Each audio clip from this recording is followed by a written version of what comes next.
She was 8 weeks pregnant when he threw divorce papers at her like garbage.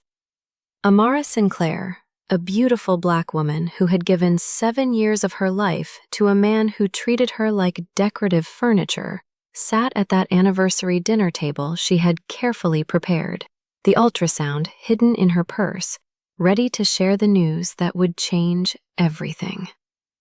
But Kang Dae-jung, the powerful Korean mobster who controlled an empire built on blood and betrayal, never came home. He arrived at 5 in the morning, drunk, reeking of his mistress's perfume, and casually destroyed their marriage without knowing he was also destroying the life growing inside his wife. 1 week later, Amara lost their baby alone in a hospital, surrounded by strangers, bleeding out the only piece of him she had left. He never knew. For 5 years, he never knew. Until one night in a Seoul parking garage when she finally screamed the truth that shattered him completely.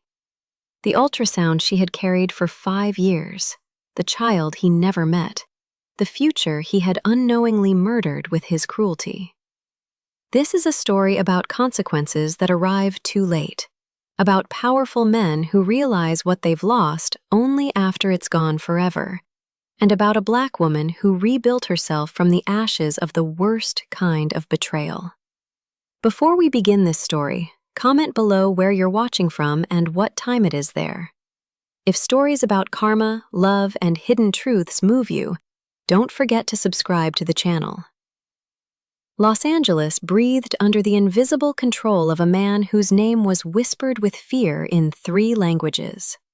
Kang Dae-jung, a 38-year-old Korean mobster, had built an empire that stretched from the neon-lit streets of Seoul to the sun-drenched boulevards of the West Coast, like poisonous roots beneath polished concrete. His mansions in Beverly Hills, Seoul, and Vancouver were fortresses of marble and steel, decorated with stolen art and buried secrets. Dae-jung didn't just command the most lucrative illegal import syndicate in the Pacific. He was the syndicate. Politicians trembled when his name was whispered in closed-door meetings. Rivals disappeared without leaving traces, their families too terrified to ask questions. His fleet of imported cars could fill a showroom. His bank accounts in the Cayman Islands held more zeros than most people could count, and his network of corrupted officials spanned continents like a spider's web glistening with blood money.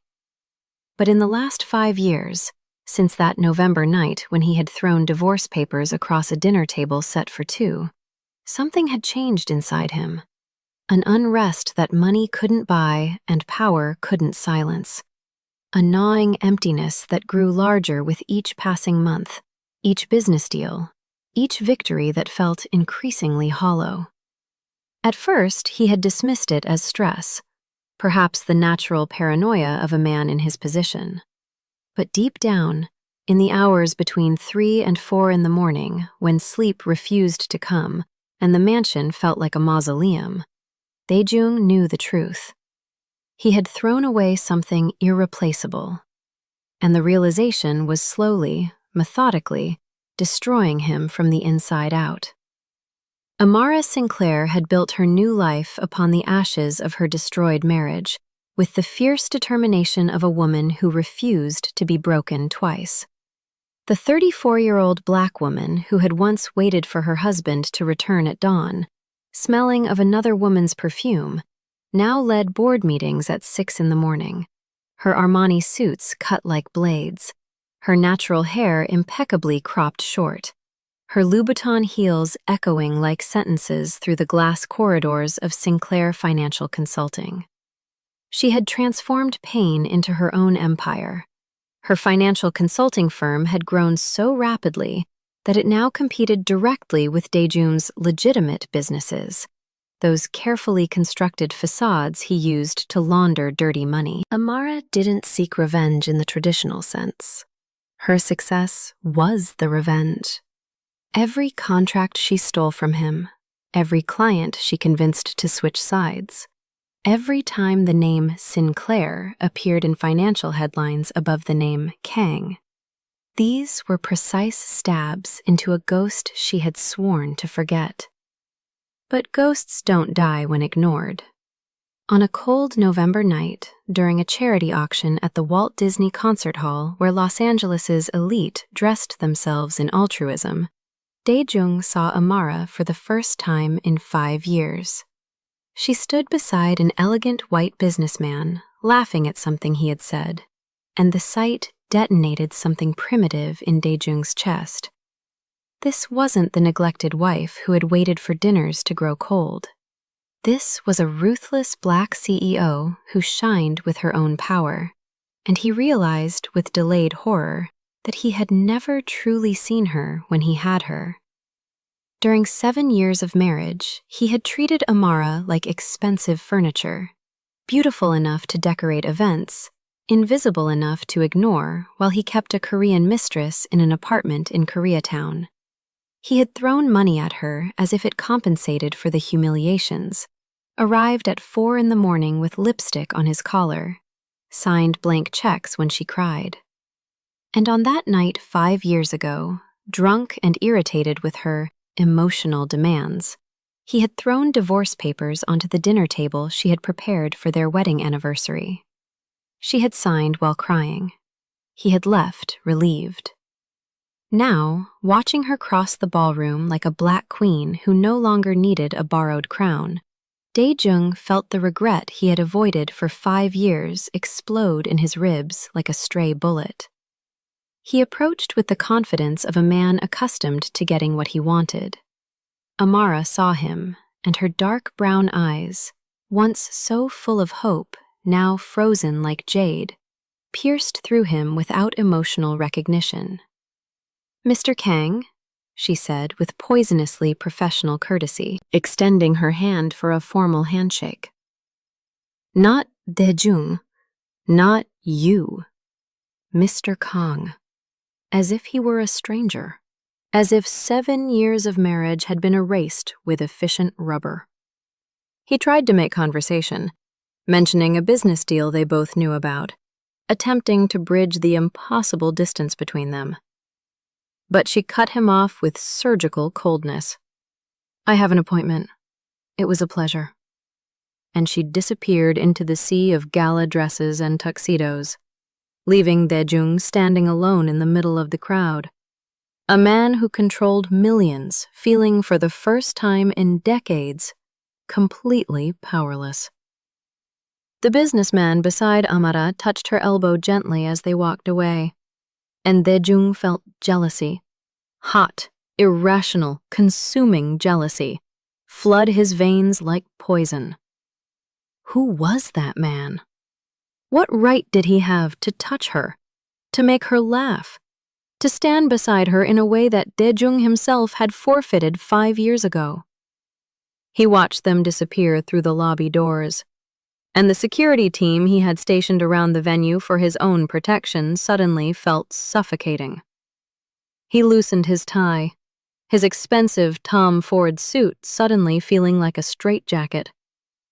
The weight of his Rolex on his wrist felt like shackles. In the following days, Dae-jung did the unthinkable for a man in his position. He investigated his ex-wife, not with malicious intent, but with the desperate curiosity of someone trying to understand how completely he had failed. He discovered that Amara hadn't just survived, she had triumphed. She had built Sinclair Consulting from the ground up, without a penny of his money, refusing the generous alimony his lawyers had offered during the divorce proceedings. She slept 4 hours per night. She worked out at 5 a.m. with a personal trainer at an exclusive gym in West Hollywood. She didn't date anyone seriously. There were a few casual dinners captured by his investigators, but nothing that lasted beyond a few weeks. She lived like a monk dedicated to work, as if she were running from something, or proving something to an invisible ghost that haunted her every waking moment. And then Dae-jung found something that detonated a bomb in his chest, stopping his breath and making his hands shake as he held the surveillance photograph. pictures of Amada entering a fertility clinic 6 months ago. He stared at the image for hours, his mind racing through possibilities. Why would a single woman, focused on her career, be investigating fertility treatments? The question consumed him like fire, burning through his thoughts during business meetings, during dinners, during the sleepless nights that had become his new normal. He bribed a medical administrator, something that would have been beneath him in the past, but desperation had stripped away his pride, and received a heavily redacted file that contained just enough information to destroy him. Uterine damage, traumatic spontaneous abortion years ago, chances of natural pregnancy now nearly zero. Dae-jung felt the ground collapse beneath him. Spontaneous abortion. Years ago. When? He hadn't known about any pregnancy. Unless it had been during their marriage. Unless she had never told him. Unless he had asked for divorce without knowing. The thought tore through him like shrapnel, each possibility more devastating than the last. He needed to know. He needed to hear it from her lips. He needed to understand if he had destroyed more than he ever imagined. The realization that he might have thrown away not just a wife, but a child, his child, consumed him with a guilt so profound it felt like drowning in concrete. Dae-jung had ordered executions without flinching, had ruined families without losing sleep, had built his empire on the suffering of others. But this was different. This was personal. This was the one crime he might have committed without even knowing it. He began appearing in her life like a persistent ghost, first in the parking garage of Sinclair Consulting's building, leaning against her black Mercedes at 7:30 in the evening when she finally left the office. She had frozen when she saw him, her hand tightening around her leather briefcase, her jaw clenching with barely contained fury. "What are you doing here?" she had demanded, her voice sharp as broken glass. "We need to talk," he had said simply, his usual commanding tone replaced with something dangerously close to pleading. "We have nothing to talk about," she had responded, walking past him without another glance, her heels clicking against concrete like gunshots. He had watched her drive away, the red taillights disappearing into Los Angeles traffic, and felt something crack deeper inside his chest. But Dae-jung wasn't a man who accepted no. It was a character flaw that had destroyed his marriage, and now it propelled him forward in his desperate quest for answers. He appeared at the cafe where she took her double espresso at 7 in the morning, sitting 3 tables away, his presence impossible to ignore. Amada had seen him, her hands trembling slightly as she lifted her cup, but she hadn't acknowledged him beyond a single cold glance. The next morning he was there again, and the next. By the 4th day, she had changed cafes, so he found the new one. Then he appeared at her gym, taking a membership at the exclusive facility where she trained before dawn. The personal trainer had looked between them with confusion when Amada had abruptly ended her session, grabbing her towel and leaving without her usual cool-down routine. "Leave me alone," she had hissed at him in the parking lot, her workout clothes clinging to her body, her natural hair damp with sweat, her dark eyes blazing with an anger that made her even more beautiful in his eyes. "I can't," he had admitted with raw honesty that surprised even himself. "Not until you talk to me." "I don't owe you anything," she had shot back, her voice breaking slightly on the last word. "Not my time, not my words, not a single second of my attention. You made sure of that 5 years ago when you threw divorce papers at me like I was trash you couldn't wait to discard." The pain in her voice had cut through him like a blade, but before he could respond, she had gotten in her car and driven away. leaving him standing alone in the dawn light, feeling like the monster he had always been, but never truly acknowledged. Amara tried to maintain her composure, tried to keep the walls she had so carefully constructed around her heart intact. But his constant presence was eroding her carefully maintained control. She found herself looking over her shoulder, expecting to see him. She found herself thinking about him during board meetings, during client presentations, during the quiet hours of the night when she lay alone in her modern, empty apartment. She hated him for invading her peace. She hated him for making her remember. She hated him for being the ghost she had tried so desperately to exorcise from her life. And then Taejung did something that changed everything. He bought the building where her office was located. Not through a shell company or proxy. He put his name directly on the deed, making sure she would know exactly who her new landlord was. When Amara discovered this during an emergency meeting with her building management, she felt rage so pure it turned her vision white. "He did what?" she had demanded, her hands gripping the edge of the conference table so tightly her knuckles turned pale. The property manager, nervous and apologetic, had explained that the previous owner had accepted an offer they couldn't refuse. 3 times the building's market value, cash payment, deal closed in 48 hours. 2 weeks later, Taejung appeared at her board meeting as a new investor. He had somehow acquired a significant minority stake in one of her largest clients, giving him the technical right to attend quarterly reviews. Amara had stared at him across the polished conference table with fury so cold it could freeze oceans. The other board members had sensed the tension immediately, the temperature in the room dropping despite the California sunshine streaming through floor-to-ceiling windows. "Mr. Kang," she had said with professional venom, "what an unexpected intrusion." "I prefer to call it taking an active interest in my investments," he had responded calmly, his dark eyes never leaving her face. "And I'm very interested in Sinclair Consulting's performance." What followed was a war. Not the violent kind that Dae-jung was accustomed to orchestrating, but something far more insidious. A battle fought in boardrooms and through back channels, with contracts and clients as weapons. Dae-jung began systematically canceling deals that Amara had negotiated, using his influence to pressure companies into choosing his services over hers.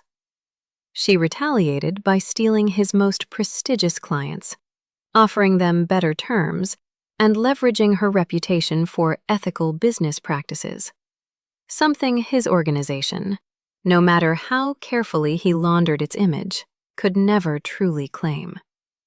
He spread carefully crafted rumors about financial instability at Sinclair Consulting, hiring PR firms to plant doubts in the minds of potential investors.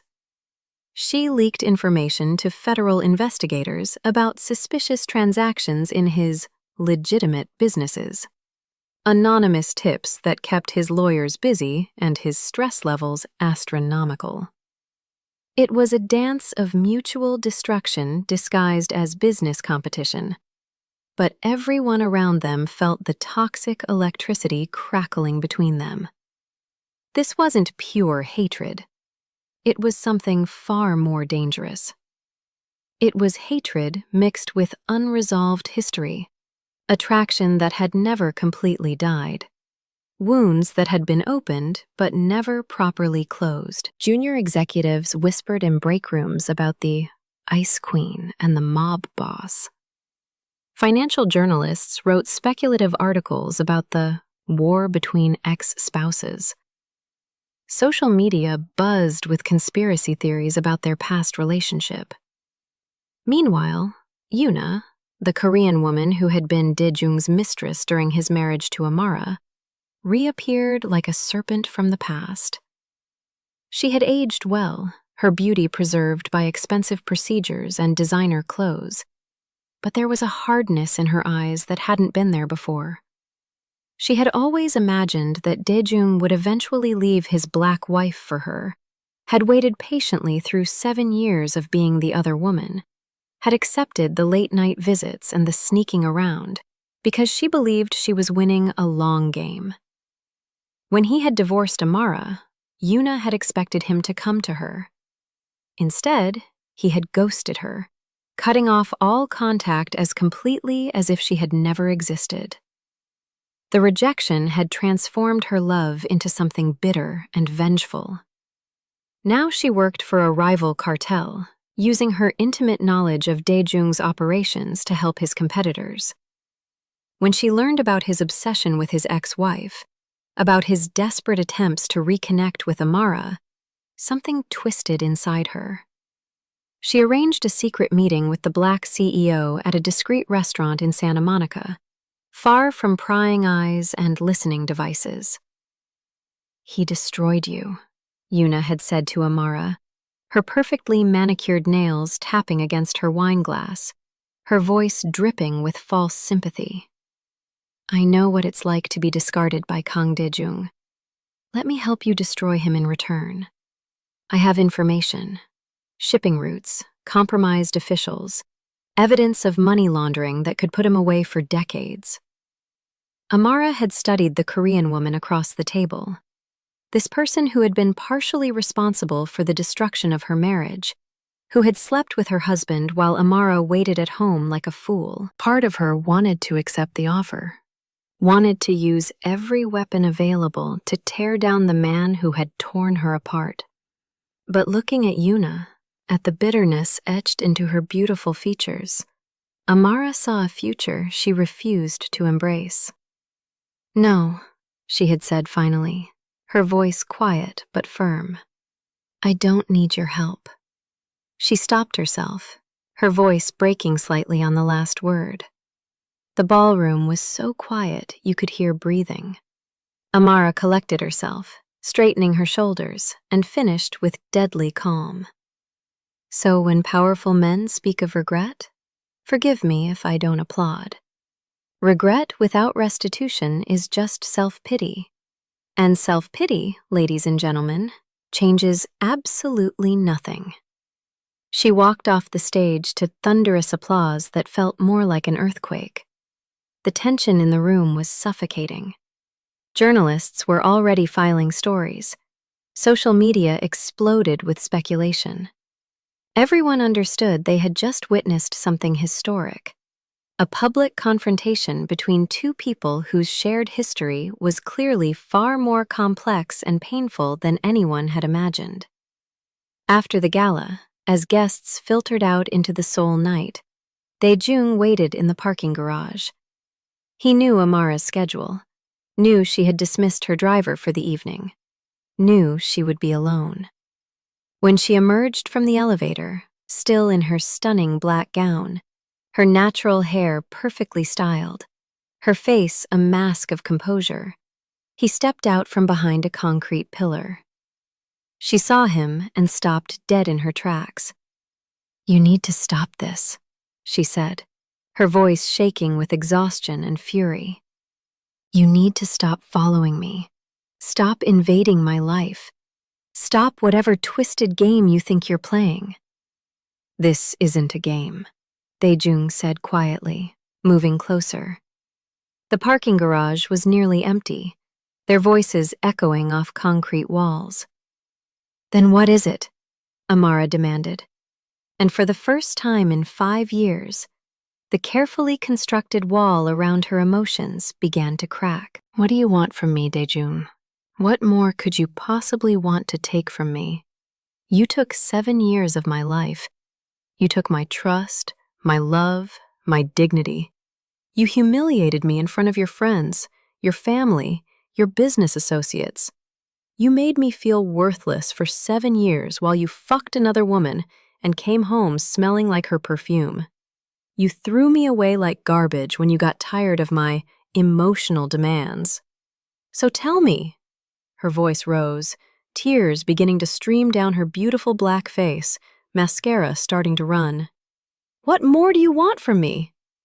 "I want you to tell me about the baby," Daejung said, and the words fell like bombs between them. Amara froze completely. Her face went from fury to shock to something that looked like pure terror in the span of 3 seconds. "What?" she whispered, her voice barely audible. "The baby," he repeated, taking another step closer, his own eyes now filled with tears that he had held back for months. "I know you were at a fertility clinic. I know you had a traumatic miscarriage years ago. I know the doctors said your chances of getting pregnant now are almost 0. And I need to know," his voice broke. "I need to know if that baby was mine. If I asked for a divorce while you were pregnant. If I'm responsible for—" He couldn't finish the sentence. Couldn't voice the horror that had been consuming him for weeks. Amara's legs gave out. She stumbled backward against her car, her hands clutching at the metal for support. Her breathing became rapid and shallow. 5 years. 5 years she had kept this secret buried so deep she almost convinced herself it never happened. 5 years she had locked that pain in a box and thrown away the key. And now he was here, tearing open wounds that had never properly healed, forcing her to confront the most devastating loss of her life. "How do you know?" she managed to gasp out. "How dare you investigate me? How dare you dig into my medical records?" "I had to know," Daejung said, and he was openly crying now, tears streaming down the face of a man who hadn't cried since childhood. A mobster who had ordered deaths without flinching, now breaking apart in a parking garage. "Please, Amara, please tell me the truth. I need to know what I destroyed. I need to understand the full extent of what I did to you." For a long moment, the only sound was their breathing and the distant hum of soul traffic. Amara looked at this man who had destroyed her, this man who was now falling apart in front of her, and something inside her finally completely shattered. All the walls she had built, all the strength she had cultivated, all the armor she had worn for 5 years, it all crumbled, and the truth poured out like blood from a reopened wound. "Yes," she whispered, then louder. "Yes, I was pregnant. I was 8 weeks pregnant when you threw those divorce papers at me." Her voice rose to a scream, all the pain of 5 years erupting at once. "I was pregnant, you bastard! I was carrying your child, and I was going to tell you that night, that anniversary dinner that you didn't bother to show up for. I had the ultrasound in my purse. I had planned the whole evening. I was going to tell you we were going to be parents, and maybe, just maybe, that would make you love me enough to stop cheating, to stop treating me like I was nothing." Daejung made a sound like he'd been shot, doubling over as if physically wounded. "No," he moaned. "No, please." "But you didn't come home," Amara continued, her voice breaking, her whole body shaking. "You came home at 5 in the morning, drunk, smelling like her, and you threw divorce papers at me like I was trash. And I loved you so much. I was so desperate for any scrap of affection from you that I signed them. I signed them while I was pregnant with your baby because I thought maybe you'd be happier without me. Maybe I was the problem. Maybe I wasn't enough." She was sobbing now, 5 years of suppressed grief pouring out. "And a week later, 1 week after I signed those papers and you moved out and left me completely alone, I started bleeding. I was at work in the middle of a meeting and I felt this pain and I knew I was losing the baby. I drove myself to the hospital. I went through that miscarriage completely alone. No husband, no family nearby. Just me and nurses who didn't know me, holding my hand while I lost the only thing I had left of you." Daejung collapsed to his knees on the concrete garage floor, his expensive suit crumpling, his hands covering his face as sobs racked his body. "I'm sorry," he choked out. "Oh, God, Amara, I'm so sorry." "Sorry?" she screamed at him, standing over him now, her gown trailing on the dirty ground, her face a portrait of agony. "Sorry doesn't bring back my baby. Sorry doesn't undo 5 years of grief. Sorry doesn't fix the damage to my body that means I can never have children now. The doctors told me the trauma, physical and emotional, caused scarring. Even with IVF, my chances are less than 5%. You didn't just take my husband that night, Daejung. You took my child. You took my chance at motherhood. You took my future family. And you didn't even know because you never cared enough to ask why I was crying when I signed those papers." She pulled something from her purse, a small photograph, worn and faded. She threw it at him and it fluttered to the ground beside his knees. "That's your child," she said, her voice now eerily calm, the eye of a hurricane. "That's the ultrasound from 8 weeks. That little blur, that was supposed to be our baby. That was supposed to be a person. And I've carried that picture for 5 years because I couldn't let go, couldn't forget, couldn't move on from the fact that I lost the most important thing in my life, and the father didn't even know it existed." Daejung picked up the ultrasound with trembling hands. The image was faded, creased from years of being folded and unfolded, but he could see it, a tiny blur, no bigger than a grain of rice, that had been his child, his son or daughter, a person who would have had Amara's eyes, maybe his smile, a future full of possibilities that he had unknowingly destroyed. The mobster who had built an empire on violence and intimidation, who had never flinched at bloodshed or betrayal, stared at that small photograph and felt something break inside him so completely that he knew it could never be repaired. This wasn't guilt. This was devastation. This was the absolute destruction of everything he thought he knew about himself. "I didn't know," he whispered, his voice raw and broken.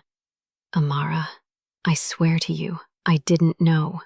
If I had known—" "If you had known what?" she interrupted bitterly, wiping tears from her face with shaking hands. "You would have stayed?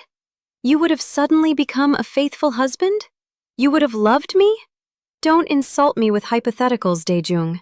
You didn't know because you never asked. You didn't know because you never cared enough to notice that I was different that week, that I was trying to tell you something important, that I needed you for once in our entire marriage to actually be present." She wrapped her arms around herself, suddenly cold despite the warm soul night. "I kept that ultrasound because it was proof that I had loved someone completely, that I had created life with someone I thought was my partner, my future, my family. And every time I looked at it over these 5 years, I had to remind myself that the baby was real, that my grief was valid, that I wasn't crazy for still mourning a pregnancy that lasted only 8 weeks. Because no one else knew. I couldn't tell anyone. I couldn't explain to my friends why I was falling apart. Because how do you tell people that you lost a baby your husband didn't know about because he was too busy cheating on you to notice you were pregnant? Her voice cracked again. "I went through that loss completely alone, Daejung. Completely. And it nearly destroyed me. There were nights when I didn't want to wake up, didn't want to face another day of this grief. But I did. I woke up every morning and I rebuilt myself piece by piece because I refused to let you break me permanently. I refused to let the man who threw me away win." Taejung remained on his knees, the ultrasound clutched in his hands like a sacred relic. I don't know how to fix this, he said finally, his voice hollow. I don't know how to make this right. There's no amount of money, no amount of power, nothing I can do that would undo what I did to you, to our child. He looked up at her, his face ravaged by tears. And for the first time, Amara saw him as something other than the cold, calculating mobster. She saw him as a broken man drowning in consequences he had finally understood too late. Tell me how to fix this, he begged. Please, tell me what I can do. Amara shook her head slowly, exhaustion replacing the fury. There is no fix, Daejung. Some things are irreparable. Some losses are permanent. Our baby is gone. My ability to have children is gone. 7 years of my life that I gave to you are gone. You can't fix any of that. You can't rewind time. You can't undo the choices you made or the pain you caused. All you can do is live with it, the same way I've had to live with it. She moved toward her car, needing to escape before she fell apart completely. But before she could reach for the door handle, Taejung spoke again. I'm going to pay for what I've done, he said quietly. Not to you. I know nothing I do will ever make this right with you, but I'm going to pay. There was something in his tone that made Amara pause and turn back. What are you talking about? He stood slowly, pocketing the ultrasound with reverent care, as if it were the most valuable thing he'd ever held. Federal investigators have been building a case against me for 2 years. Money laundering, racketeering, conspiracy. They have enough evidence to put me away for 20 years. My lawyers have been fighting it, using my connections to delay and obstruct. But I'm done fighting. I'm done running from consequences. If I can't give you justice, at least I can accept the justice I actually deserve. Amara stared at him, trying to process what he was saying. You're going to let them arrest you? I'm going to confess, he corrected. I'm going to give them everything they need to dismantle my organization and put me behind bars where I belong. It won't bring back our child. It won't heal you. But maybe it's the only honest thing I can do at this point. Stop pretending I'm anything other than what I am. A criminal who's caused immeasurable harm. He took a step toward her, then stopped, respecting the distance she needed. I loved you, he said softly. I know you don't believe me. I know I never showed it in any way that mattered. But I did love you, Amara. I was just too broken, too selfish, too damaged to love you the way you deserved. And I will regret that every day for the rest of my life. Amara felt something shift inside her chest. Not forgiveness exactly, but perhaps the first loosening of the knot of hatred she had carried for 5 years. Love isn't enough, she said quietly. Love without respect, without loyalty, without basic human decency. That's not really love at all. That's just possession. You loved having me, Daejung. You didn't love me as a person. And our child paid the price for that. She finally opened her car door, needing to leave before the weight of this conversation crushed her completely. But she paused with one foot in the vehicle and looked back at the man who had destroyed and defined so much of her life. For what it's worth, she said, her voice barely above a whisper. I hope you find some kind of peace. Because living with this kind of guilt, living with the knowledge of what you've lost, that's a prison far worse than any jail cell they'll put you in. She drove away into the Seoul night, leaving Daejung standing alone in the parking garage, the ultrasound of the child he never knew burning like fire in his pocket. And for the first time in his adult life, The powerful mobster who controlled an empire felt completely, utterly powerless. In the weeks that followed, Kang Dae-jung began systematically dismantling his own life. He started with the violent aspects of his criminal enterprise, the loan sharking operations that broke families, the drug distribution networks that destroyed communities, the human trafficking connections that he had always told himself were just business. He severed ties with brutal efficiency, returning territories to rivals, releasing people from obligations, burning bridges he had spent decades building. His associates watched in confusion and growing alarm as their leader appeared to self-destruct. Some assumed he was sick, dying perhaps. Others suspected a trap, some elaborate scheme they couldn't yet see. No one guessed the truth, that he was a man trying to atone for an unforgivable sin.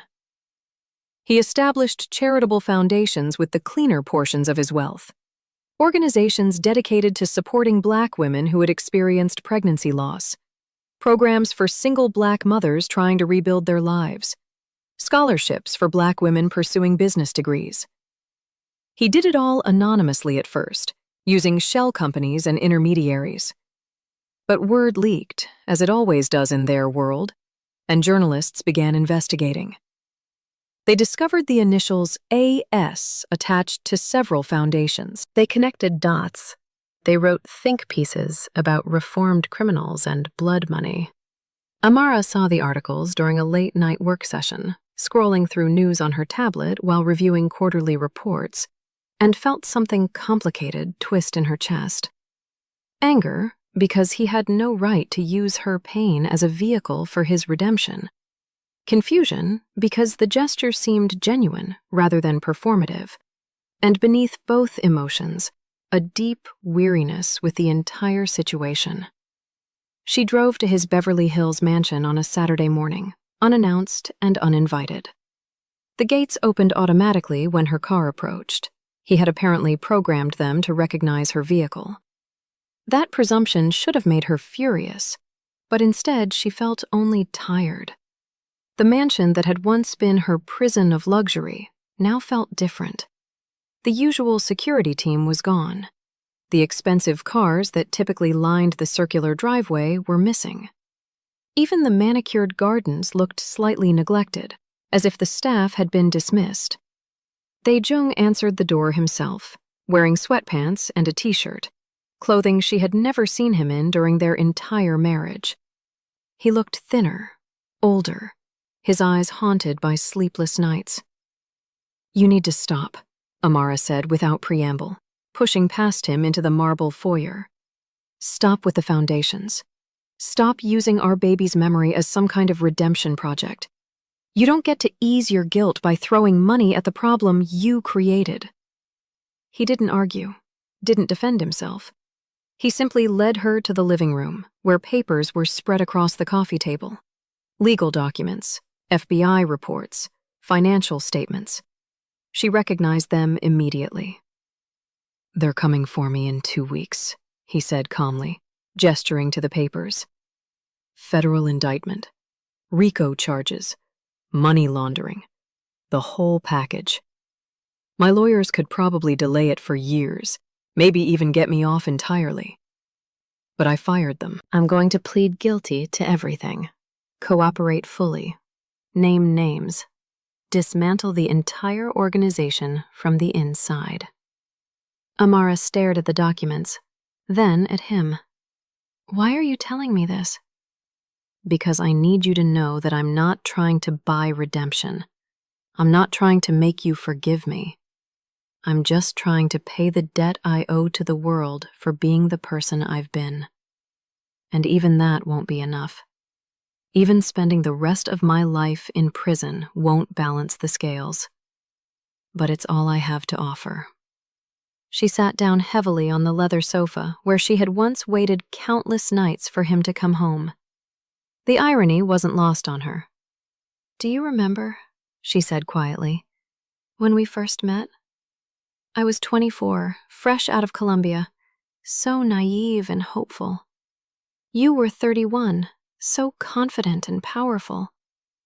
You said you wanted to build something legitimate, leave the criminal world behind, create a real life. I believed you. I believed every lie you told me. They weren't all lies, Daejung said, sitting across from her, maintaining respectful distance. I did want those things. I just didn't want them enough. I wasn't strong enough to actually change. And you paid the price for my weakness. Amara picked up one of the legal documents, a confession letter he had written, detailing crimes spanning 15 years. It was thorough and damning. If you do this, you'll never get out. 20 years minimum, probably more. I know. Your empire will collapse. Your reputation will be destroyed. Everything you built was built on suffering, he interrupted. Was built on other people's pain. Why should I get to keep it? Why should I get to live in luxury while the people I've hurt struggle with the consequences? Our baby is dead because of my choices, Amara. Our baby. How many other lives have I destroyed that I don't even know about? How many families broken? How many futures stolen? It's time to pay. She set down the document and looked at him, really looked at him for the first time since the divorce. The man she saw now was different from the cold mobster she had married, different even from the desperate ex-husband who had stalked her for weeks. This was someone who had finally, truly understood the weight of his own actions, and it had broken him completely. I can't forgive you, she said finally. I need you to understand that. I can't forgive what you did to me, to our baby, to the life we could have had. That wound is too deep. It will never fully heal. I don't expect forgiveness, he replied. I don't deserve it. But, she continued, her voice softening slightly, I can acknowledge that you're finally taking responsibility. I can acknowledge that you're trying to be better, even though it's too late for us. And maybe that counts for something in the grand scheme of things, even if it doesn't change anything between us. They sat in silence for a long moment, two people who had once promised forever to each other, now separated by an unbridgeable chasm of pain and loss. Finally, Amara stood to leave. She walked to the door, then paused with her hand on the handle. There's something I need to know, she said without turning around.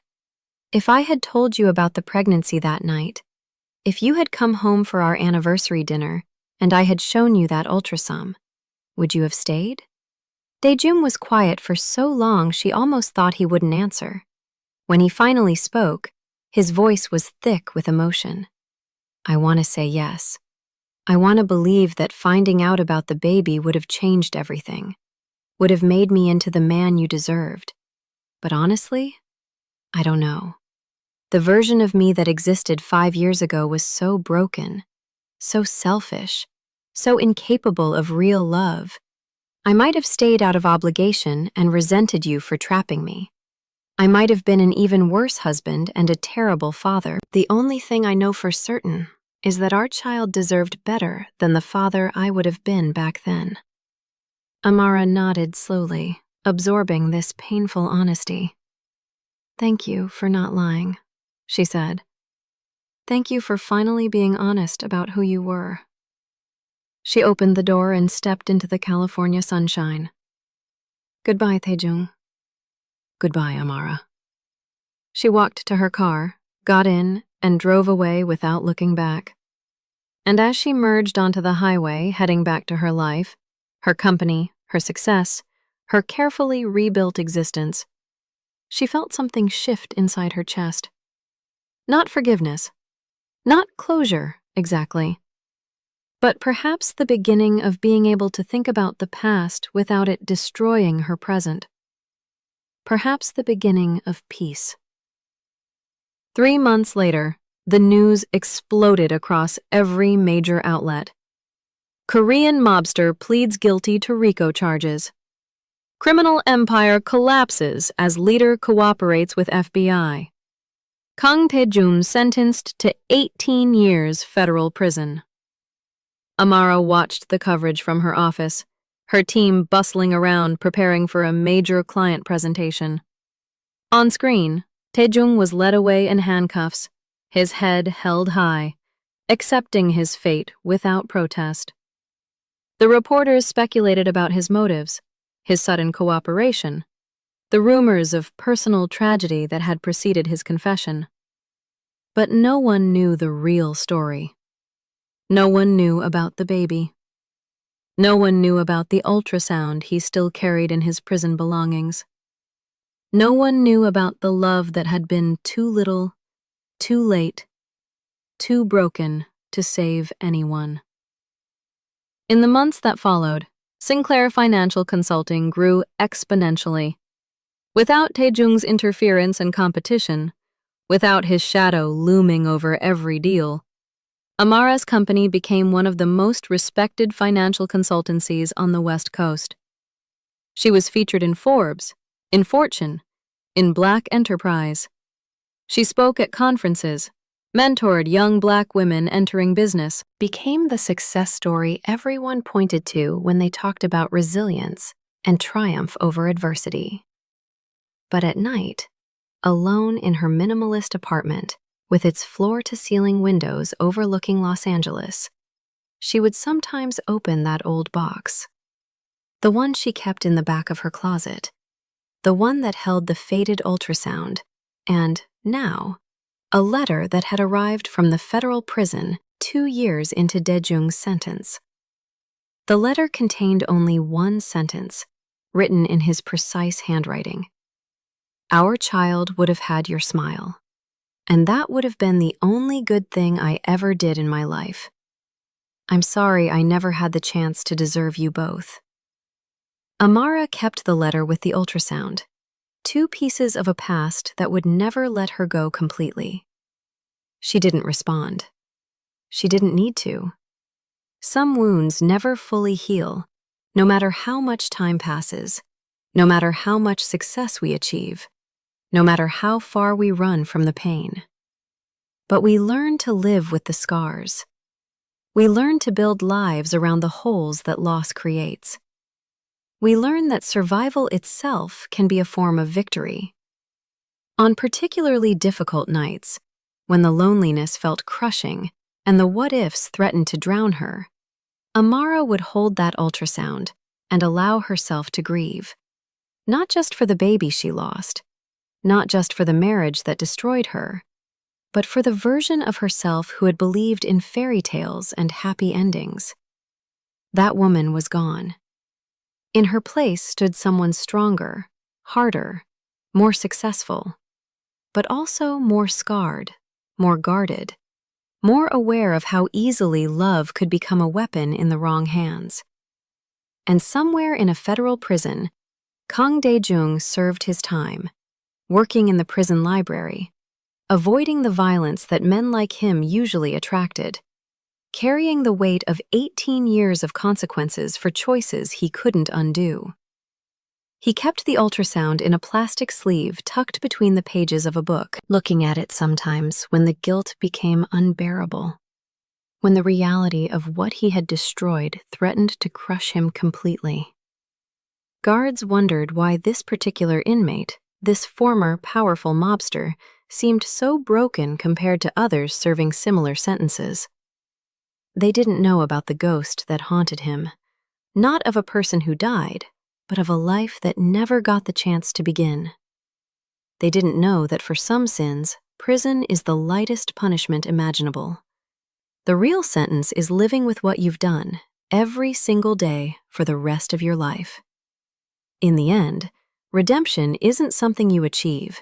It's something you chase forever, knowing you'll never catch it, hoping that the effort itself counts for something in the cosmic balance sheet of human suffering and human responsibility. And sometimes, just sometimes, that has to be enough. If this story moved you, pause for a moment and reflect. Have you ever loved someone who treated your devotion like it was worthless? Have you ever lost something irreplaceable because someone else was too selfish to see what they had? Have you ever had to rebuild yourself from a pain so deep that no one else could understand it? Share your experiences and feelings in the comments. We read every single one. And if you believe in stories about consequences, redemption, and the strength it takes to survive when love destroys you, don't forget to subscribe to the channel.